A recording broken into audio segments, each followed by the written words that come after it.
שלום, כאן מקס, עורך האתר מקסימום יהדות ומנהל הערוץ. אנחנו מדברים על הקשר בין המסורת להווה, והיום חטא עץ הדת.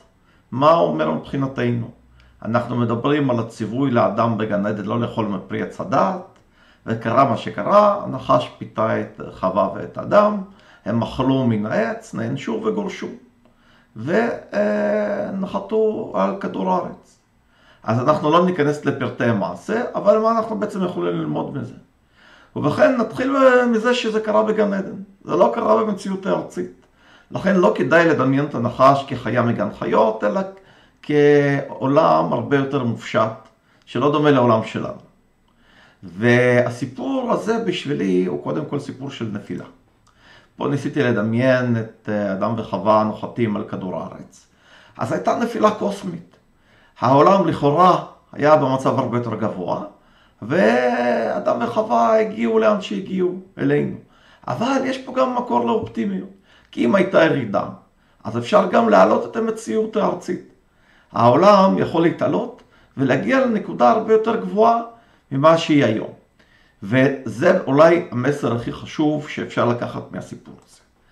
אז בניגוד לנצרות שלוקחת את החטא לכיוון של החטא הקדמון, שרובץ על כל אחד ואחד מאיתנו, אצל היהודים אנחנו מבינים שחטא אדם הראשון זה מציאות נתונה.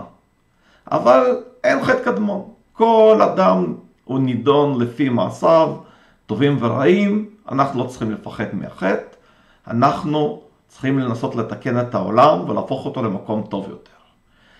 שמעתי דעה של הרב אשכנזי מניטו שאפילו אומר שחטא אדם הראשון תוקן על ידי דוד המלך.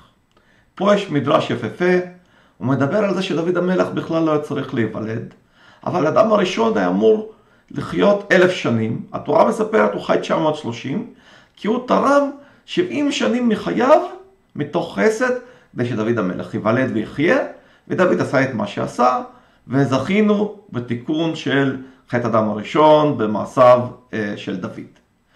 אז אם כן, בפעם הבאה אנחנו נדבר על הפשע הראשון בהיסטוריה שהתורה מתארת, רצח ראשון בהיסטוריה, מעשה קין והבל, אבל לפני זה, מה בעצם היה פרי עץ הדת? האם זה היה תפוח כמו שרבים חושבים?